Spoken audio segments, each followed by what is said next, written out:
amicus curiae atau friends of the court ini itu paling tidak menjadi penguat, baik penguat dalil ya, maupun penguat secara sosial politik. Misalnya yang mengajukan amicus curiae itu Megawati, dalilnya kita bisa pakai sebagai bahan referensi walaupun tidak mengikat. Kemudian siapa Megawati menjadi penting karena itu memberikan semacam penguatan kepada MK agar MK tidak khawatir seandainya dia mengabulkan permohonan 01 dan 03, dia akan tahu bahwa dukungan terhadap putusan tersebut itu juga besar dari masyarakat.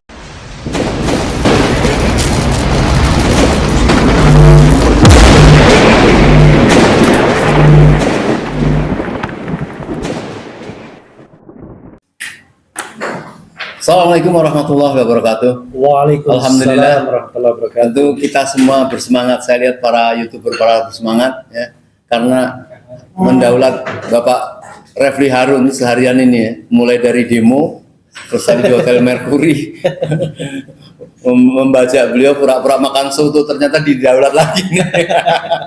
Ya. Ada 1, 2, 3, 4, 5, 6, 7, 8, 9, 10 luar biasa. Ada TV, ada YouTuber, saya nggak bisa nyebutkan satu persatu. Tetapi tentu kita materi yang kita... Jadi yang live di mana? Di Oke, sama juga. Jadi kita ada yang live ya, karena memang ada hal-hal penting yang kita butuhkan, kita korek dari Bang Refli ini berkaitan dengan fakta persidangan itu. Saya lihat live ini ganteng apa enggak? Tapi terpenting adalah ya, kita mungkin baru mengenal apa yang namanya kan amicus curiae yang tadi kemudian Megawati itu membawakan tulisan itu untuk diberikan kepada para hakim. Nah, kita minta mohon Mas Refli menjelaskan tentang apa itu amicus curiae, tapi terpenting adalah apakah benar itu menjadi tambahan pertimbangan hakim? Bukankah hakim sebenarnya sudah cukup untuk memutuskan, hanya tinggal berani atau tidak? Mungkin itu pertamanya, Bang. Iya. Jadi amicus curiae itu kalau diterjemahkan ke dalam bahasa Inggris itu friends of the court atau sahabat peradilan atau sahabat pengadilan. Jadi ini sebenarnya pihak yang di luar pihak yang berperkara. Dia bisa warga negara biasa, ya, bisa orang perorangan yang tidak ada kaitannya atau tidak ada hubungannya dengan kasus tersebut, tetapi dia punya concern, punya kepedulian, punya opini, pendapat sebagai tambahan informasi. Nah, kalau di MK disebut dengan ad informandum. Ya, ad itu ad ya, dari bahasa Inggris. Informandum itu ya informasi. Jadi tambahan informasi. Jadi amicus curiae itu ya disampaikan. Bisa orang tersebut dipanggil menjadi pihak yang terkait, ya. Kalau dalam di MK bisa cuma menyampaikan tulisan saja seperti Megawati, tidak ada sidang, tidak ada apa. Karena biasanya kalau dia amicus curiae sekedar menyampaikan masukan, ya cukup tertulis. Yang penting diajukan kepada pengadilannya. Tadi ya Megawati melakukan itu. Kalau ditanya efektif atau tidaknya, ya memang sangat bergantung dan sangat tergantung. Kan? Kita tahu kasus itu kan tidak sama gradasinya. Misalnya kalau kita kaitkan dengan pilpres, ya, pilpres ini kan dimensi hukum dan politiknya itu sama kuatnya. Bahkan bisa jadi dimensi politiknya jauh lebih kuat. Karena itu kemudian amicus curiae menjadi penting dalam perspektif seperti ini. Misalnya ada pemikiran, ada kecurigaan dari kita bahwa hakim MK tidak akan independen dalam memutuskan perkara yang barangkali bakal menguntungkan 01 dan 03. Karena dia akan berhadapan dengan kekuasaan yang belum tentu dia mampu. Nah, dalam kasus misalnya putusan Gibran 90 kan kelihatan betul intervensi kekuasaan terhadap MK dan terutama pada ketua MK yang kebetulan bagian dari istana juga. Amicus curiae atau friends of the court ini itu paling tidak menjadi penguat, baik penguat dalil ya, maupun penguat secara sosial politik. misalnya yang mengajukan amicus curiae itu Megawati, dalilnya kita bisa pakai sebagai bahan referensi, walaupun tidak mengikat. Kemudian siapa Megawati menjadi penting, karena itu memberikan semacam penguatan kepada MK, agar MK tidak khawatir seandainya dia mengabulkan permohonan 01 dan 03, dia akan tahu bahwa dukungan terhadap putusan tersebut itu juga besar dari masyarakat. Yang menarik bagi masyarakat adalah tentang kebulatan Megawati ini untuk menggugat itu ya. Tahu-tahu sekarang memasukkan amicus curiae. Artinya ini berarti mestinya serius ya, artinya gugatannya itu sama dengan 01 nggak diskualifikasi 02.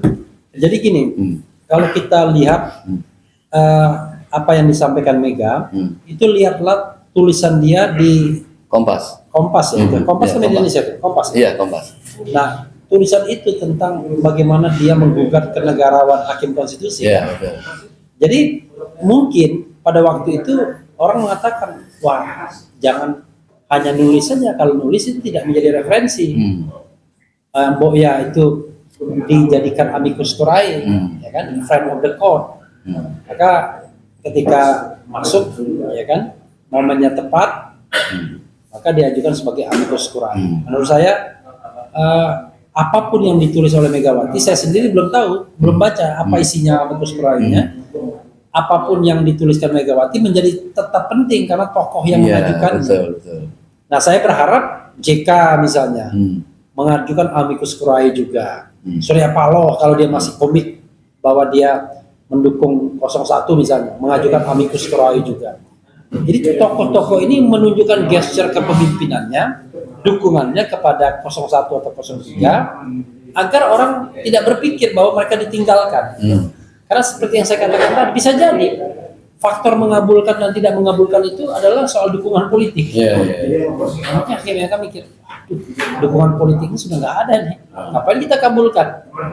Dengan ini paling tidak bagi 03 bahwa Mega tetap komit terhadap permohonan 03. Itu penting bagi kita, walaupun pihak lawan mengatakan tidak sah, tidak boleh dong, karena Mega kan pihak, masa dia mengajukan amicus curiae. Bagi saya dan bagi hakim MK mungkin nggak penting juga, karena ini kan sesuatu yang tidak mengikat tapi sekedar bahan referensi, bahan perenungan. Toh tidak akan disebutkan juga dalam pertimbangan hukum amicus curiae, tapi penting untuk gesture politik, dukungan politik. Dan yang menjadi perlu disampaikan, artinya selama ini kan banyak orang katakanlah kalau boleh dikatakan suzon kepada PDI atau pada Megawati dalam masalah angket, kayaknya nggak serius. Dalam mengatakan Jokowi misalnya dia tidak menarik menteri-menterinya. Tahu-tahu ini kan ada kejutan, misalnya Kompas dan amicus curiae ini. Artinya kan kita sudah suzon, ternyata Megawati masih sangat serius untuk memperkuat para tim lawyersnya untuk menggugat di MK, tentunya agar dikabulkan gugatannya kan, tentu inti dari amicus curiae itu. Mungkin perlu ditegaskan lagi lah biar nggak ada suasangka. Ya, begini. Ini saya tidak bisa menjawabnya secara faktual ya, tapi pasti dianalisis ya. Analisis saya, kalau hak angket, ya kan, hak angket itu tidak semata-mata bergantung pada Megawati, tapi bergantung pada pula Puan Maharani, ya kan. Jadi tidak hanya Megawati tapi juga Puan. Saya kira Puan to some extent dia juga punya sikap sendiri yang berbeda barangkali. Ya mungkin dia mengkhawatirkan katakanlah kasus korupsi yang kemarin, BTS dan lain sebagainya. Sementara Megawati ya mungkin saja dia tidak punya kasus yang menonjol yang dilaporkan hari ini. Karena itu untuk angket ya dia harus berbagi power sama Puan. Tapi untuk amicus curiae ya dia bisa mengajukan secara pribadi tanpa harus membawa institusi PDI Perjuangan misalnya. Jadi menurut saya sebenarnya Megawati menginginkan ini analisis, nggak mungkin lah Megawati nggak dendam sama Jokowi. Nggak mungkin lah dia happy dengan kemenangan 02. Ya kan, kemenangan 02 bagi Megawati menurut analisis saya ya, sekali lagi seperti mencoreng kotoran ke muka dia. Ya kan? Jadi Jokowi itu sama anak, ini mohon maaf, dengan anak saya aja kalah. Ya kan? Mau melawan saya kan, kira-kira begitu. Karena itu menurut saya Megawati serius menulis di Kompas dan kemudian melakukan amicus curiae di mana itu tidak perlu rapat DPP, tidak perlu minta persetujuan Puan Maharani, dan betul-betul ya bisa dilakukan secara independen. Dan nggak mungkin juga misalnya gara-gara Bisa diartikan itu sebagai satu serangan terhadap, Megawati terhadap kubu 02 atau Jokowi. saya kira bukan serangan. Dia ingin memperkuat hakim agar hakim itu nggak takut. Hakim itu berani. Jadi hakim itu memutuskan sesuai dengan apa yang kita bayangkan dengan sebagai demokrasi atau masa depan demokrasi atau pemilu yang jurdil dan lain sebagainya. Nah, kebetulan 01 dan 03 ini kan berada di perahu yang sama. Kayak pengalaman saya pribadi misalnya. Itu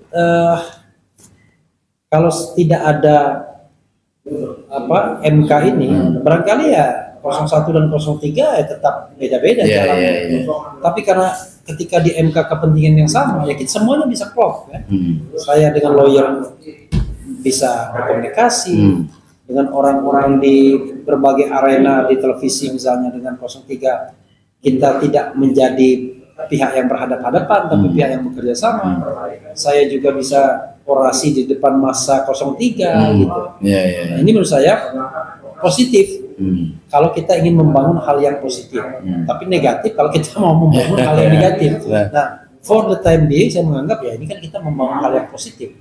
Bagaimana membangun demokrasi dengan pemilu yang jujur dan adil kan? Pemilu yang bebas, jujur dan adil. Sebenarnya yang ingin kita ungkapkan rasa gembira ya apa yang disampaikan Pak Refli ini. Terus terang masyarakat ini kan cemas nih terhadap kecurangan pemilu ini, tapi Pak Refli kayak bersemangat itu.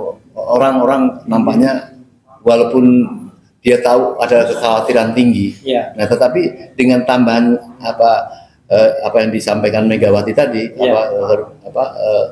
amicus curiae ini menunjukkan bahwa ternyata keseriusan 1 dan 3 ini ternyata serius gitu. Nah kalau serius ini kan kekuatan besar.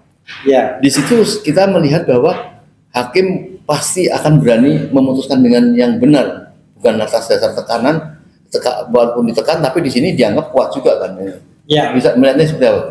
Jadi beruntungnya 01, saya harus ngomong 01 dulu saya 01. Beruntungnya adalah punya teman 03.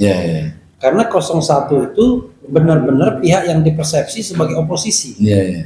Jadi Anies sosok yang dianggap sebagai oposisi istana sekarang ini.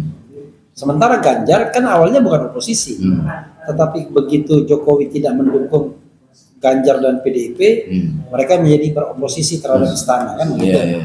Dan ternyata pemilunya ya menurut pendapat atau dalil permohonan kita ya memang pemilu yang curang luar biasa. 03 merasakan hal yang sama juga, sehingga bertemulah kita punya kepentingan yang sama agar pemilu ini bisa diulang. Nah dari situ menurut saya 01 menjadi untung ketika 03 merasa terlukai juga karena punya teman. Sehingga kalau kita bisa bicara tentang berhadap-hadapan antara kubu istana dan kubu 01 dan plus 03, paling tidak kalau kita jelmakan di parlemen saat ini 01 dan 03 itu mayoritas, ya kan? Jadi 01 itu ada kursi Nasdem 59, kemudian PKB 58 dan PKS 50. Jadi itu berapa? 117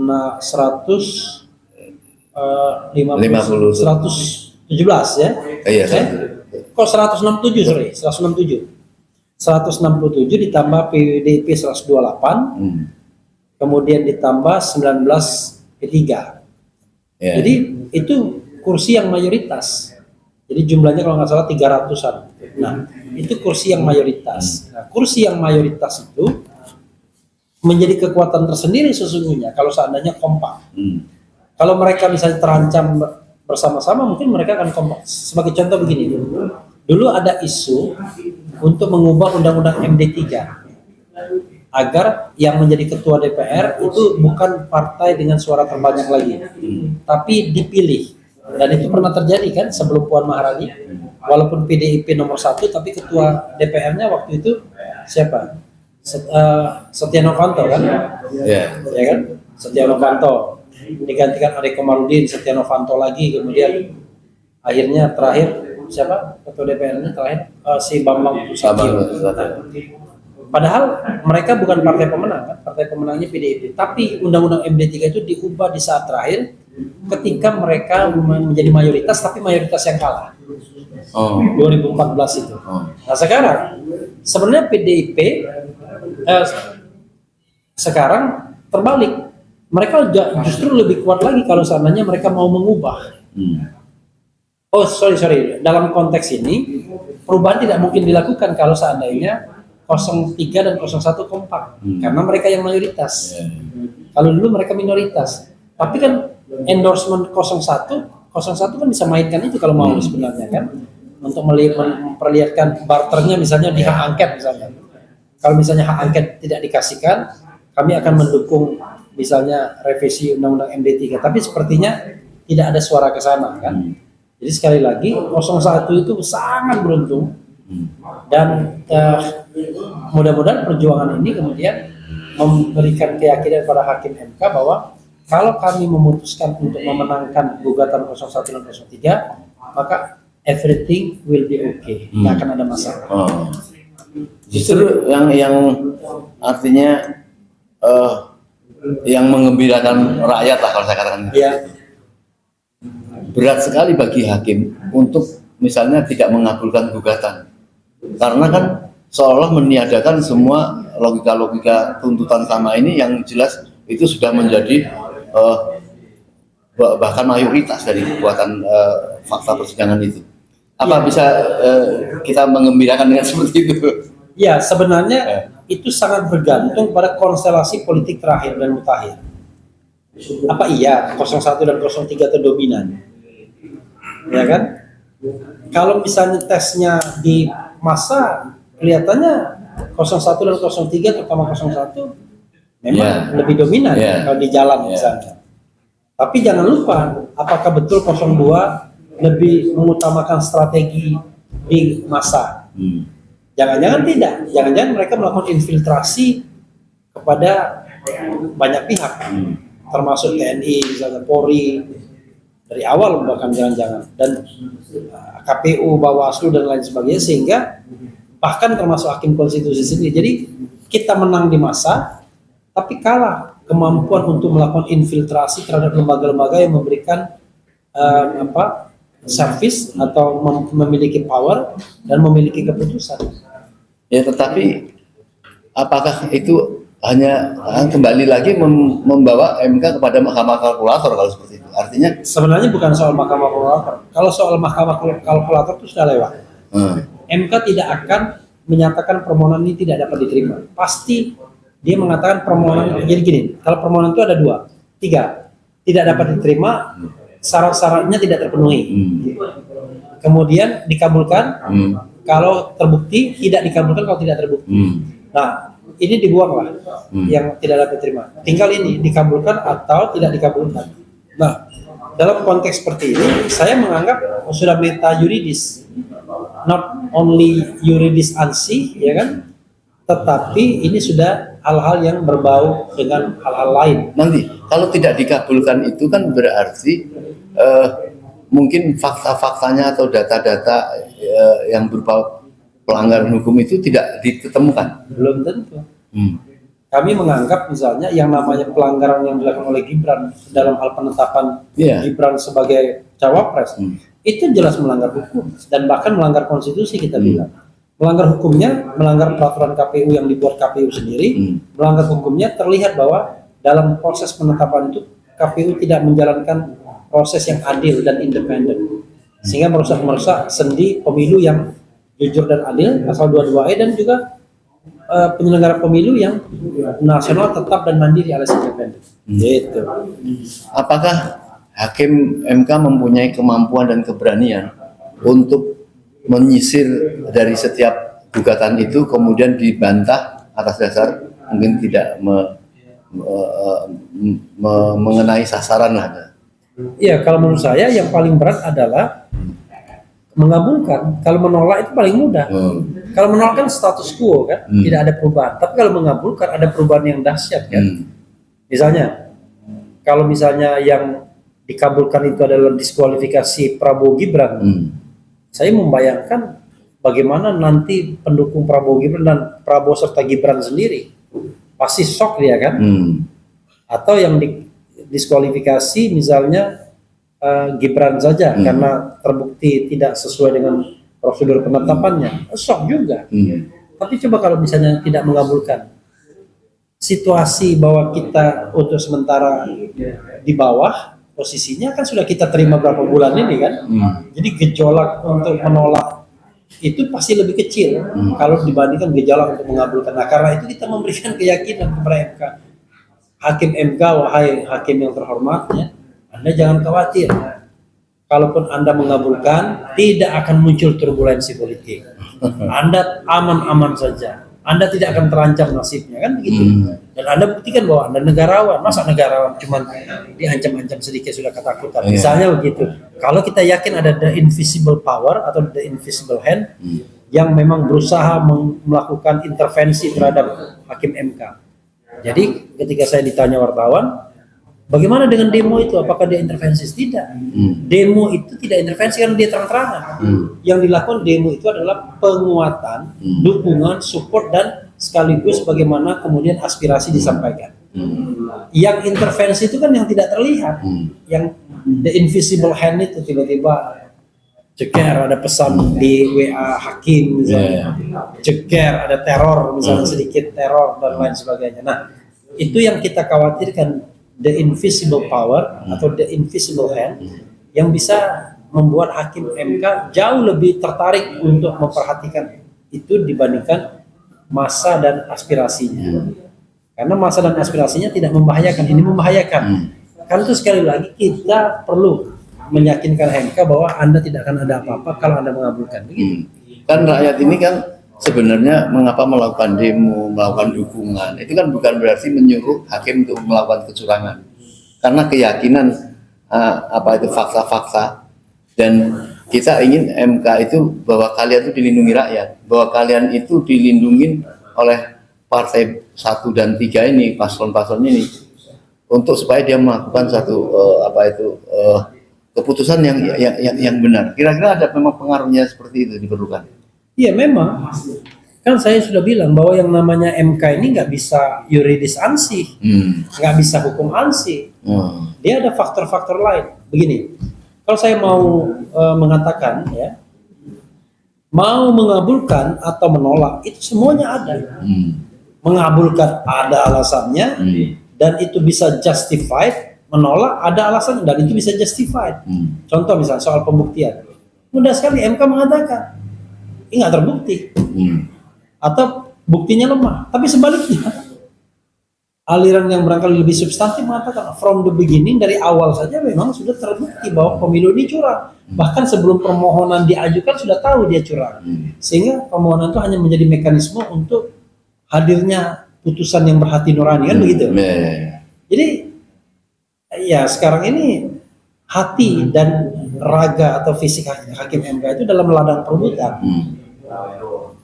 Kemana dia akan mengarah? Ataukah ke status quo, mempertahankan apa yang sudah ada, ataukah pada ide-ide perubahan atau gugatan yang dia setujui baik dari 01 maupun 03. Gitu. Jadi apa arahan Bang Refli ini? Ini orang-orang ini ya, masyarakat ini kan sekarang butuh sekali masukan, apa itu nasihat untuk supaya melawan kecurangan ini, supaya ini jangan sampai terjadi ya, kekuasaan ini dipegang oleh orang-orang yang dianggap tidak bertanggung jawab oleh rakyat ini. Nah itu, dan sekarang ini bukan minta dukungan secara kekeliruan, tetapi dukungan betul-betul ini jelas, sudah fakta-fakta ini sudah ada. Dalam menunggu masa pendek ini, mereka ini kan mau melakukan satu penyempurnaan dukungan, yaitu dengan demo-demo pada tanggal 18, 19. Nah kira-kira itu diperlukan tidak? Ya saya mengatakan dua ini diperlukan.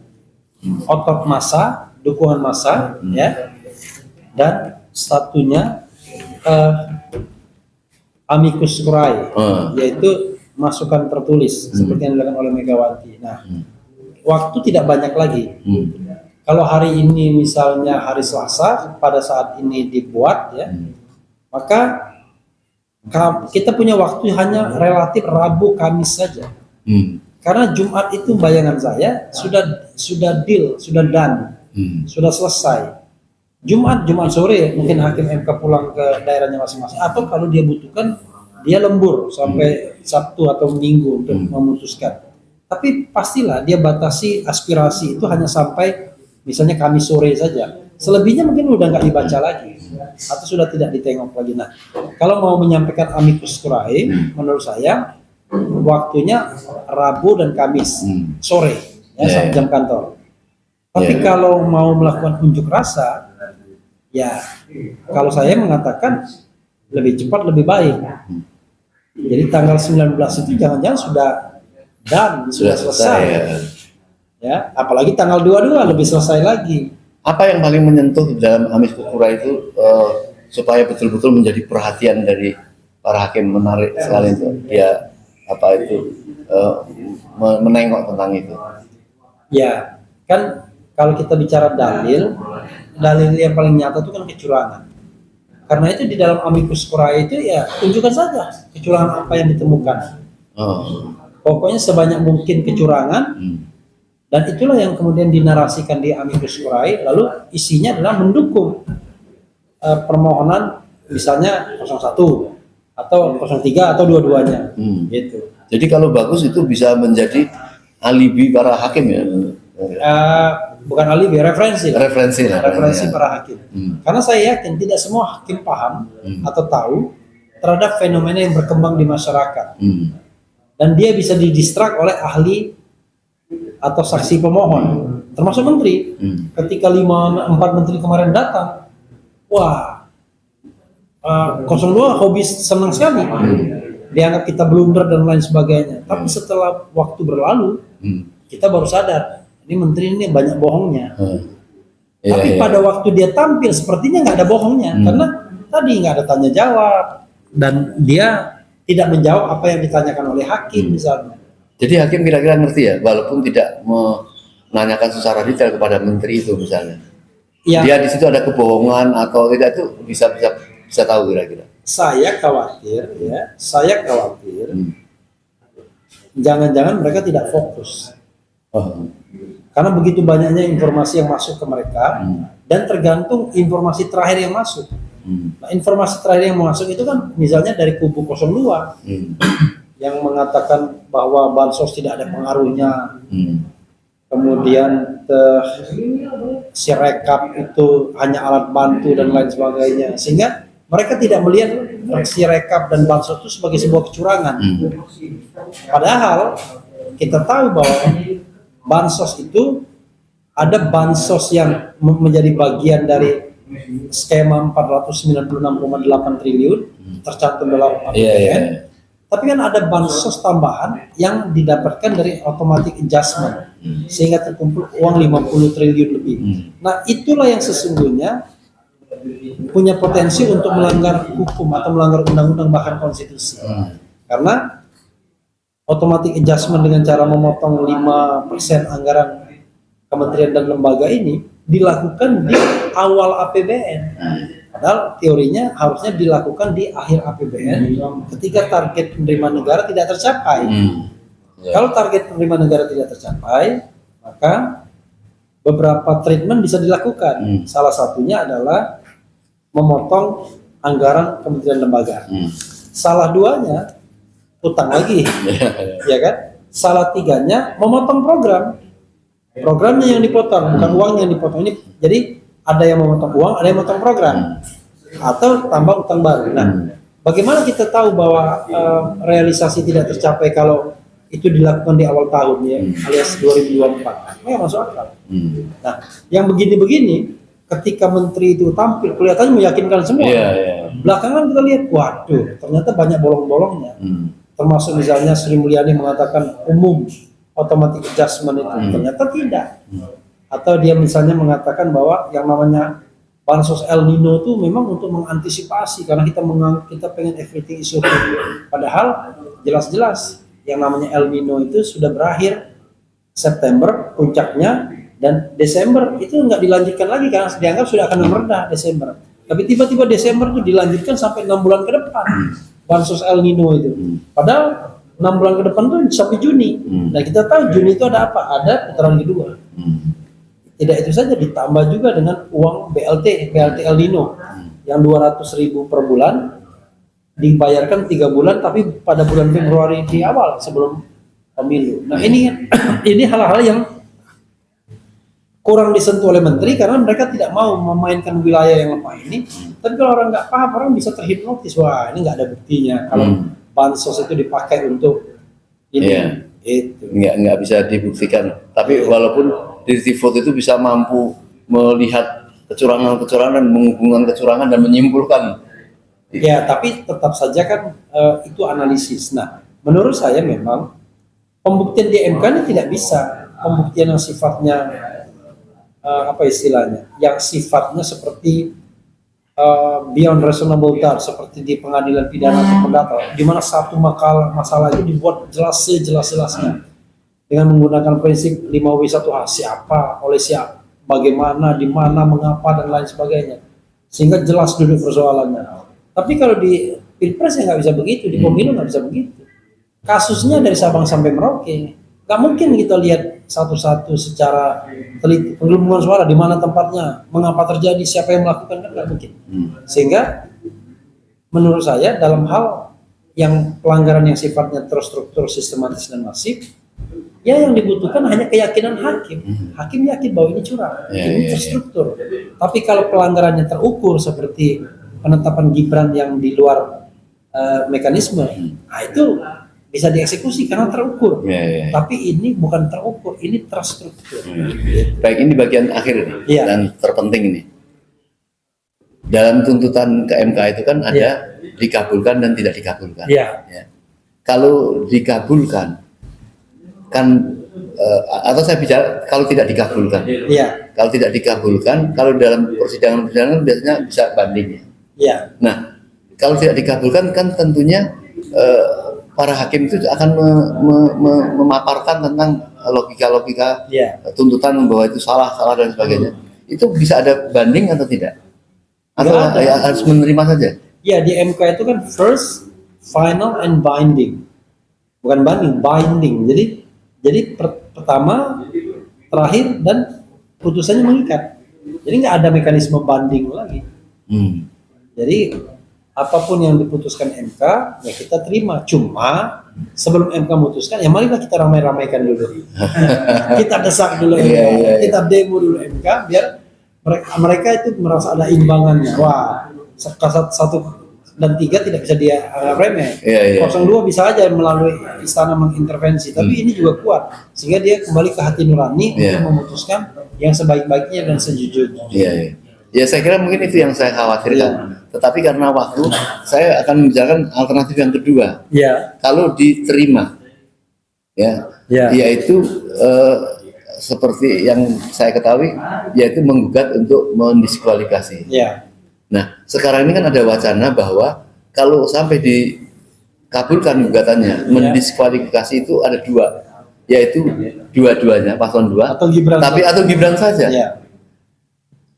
Ya, karena mana yang apa itu menurut Bang Refli itu memungkinkan? Kalau memungkinkan, menurut saya yang lebih ringan gradasinya hanya diskualifikasi Gibran. Cuma orang menggugat, loh, kan curangnya sama-sama. Masa cuma satu yang didiskualifikasi? Tergantung ambil angle yang mana. Kalau angle-nya pelanggaran terukur, ya hanya Gibran yang tadi yang tidak memenuhi prosedur. Tapi kalau pelanggarannya terstruktur atau melawan atau melanggar konstitusi, ya bisa dua-duanya. Kalau mau genuine betul kita menegakkan demokrasi, ya yang curang nggak boleh ikut kompetisi lagi, itu hukumannya. Nah, jadi mudah-mudahan maksimal ini barangnya kan, tapi minimal Gibran yang didiskualifikasi dan ujungnya tetap pemungutan suara ulang. Gitu. Itu harapannya. Jadi saya kira kita sangat menggarisbawahi sekali atau menyimak sekali dari apa yang disampaikan Bang Refli, rekomendasi kepada rakyat. terpenting adalah kita tetap ramaikan dukungan itu supaya hakim itu tidak ada keraguan kan yang itu. Yang kedua tadi masukan yang cukup terbaru, saya kira Amicus bagus curiae. juga amicus curiae itu ya. Nah, mungkin apa dibutuhkan berapa banyak gitu kira-kira amicus Kalau curiae? amicus curiae itu berapa orang aja? Satu orang nggak bisa. Bahkan menurut saya lebih banyak amicus curiae dengan banyak orang ketimbang satu amicus curiae dengan banyak orang. Jadi banyak dengan ya walaupun 2, 3, 4 ya banyak orang. Tapi misalnya ini 30, 40 ya lebih baik amicus curiae-nya yang banyak-banyak sehingga punya daya untuk replikasi di publik. Karena kita butuh bicara dengan media juga kan. Iya. Gitu. Ya, baik saudara sekalian. Jadi ini sangat penting sekali detik-detik ini kita melakukan podcast terutama kepada Bang Refli. Karena kita masih punya kesempatan. Kita tahu bahwa di tengah-tengah masyarakat ingin melakukan demo lagi yaitu tanggal 18 dan 19. Oh, 18 juga ya? Ada permintaan 18. Jadi kemudian lompat di tanggal 22 yaitu pengumuman. Walaupun menurut Bang Refli tanggal 19 itu dikhawatirkan sudah Sudah selesai itu. Bukan deal, dan Ya. Jadi tanggal 18 itu kalau misalnya menakjubkan jumlahnya kemudian jadi perhatian, ada kemungkinan untuk menimang-nimang kembali keputusannya apabila itu salah gitu ya. Tapi kalau keputusannya mengabulkan, saya yakin sebenarnya hakim itu cuma tinggal butuh apa backup keberanian saja gitu ya Pak ya. Jadi saya kira mungkin itu sangat penting sekali kita sebarkan ini supaya masyarakat tidak putus asa. Mungkin ada yang mau disampaikan sedikit Bang? Cukup ya, saya kira. Tanya satu lah, gini. Ini adalah crucial time, ya, waktu yang sangat krusial. Karena itu menurut saya, kalau ada niat untuk menyampaikan amicus curiae, do right now, besok atau lusa. Kemudian jangan lupa juga berikan otot kepada MK melalui masa aksi yang banyak. Jangan tanggung-tanggung. Tanggal 18, tanggal 19, oke. Ya. Siapa tahu ada perubahan. Tapi kalau sudah tanggal 22, ya barangkali kita aksi massa untuk tujuan lain. Gitu. Maksudnya tanggal 22 itu memang menurut para pendemo ini, dia tidak akan terima begitu saja. Di setelah diumumkan itu, dia akan melakukan satu aksi yang saya tidak bisa memprediksi karena ada tolak-tolak gitu ya. Baik mengabulkan maupun menolak. Oke. Good luck. Baik, para TV dan YouTuber dan teman-teman media, saya berharap ini segera ditayangkan pada malam hari ini. Karena forum corpora yang disampaikan beliau tadi, artinya tinggal Rabu dan Kamis. Sehingga masyarakat yang kritis, yang dia bisa biasa menulis, dia bisa lakukan pada malam hari ini dan kita hantarkan ke sana. Baik, saya kira mungkin itu. Assalamualaikum warahmatullahi wabarakatuh. Waalaikumsalam warahmatullahi wabarakatuh.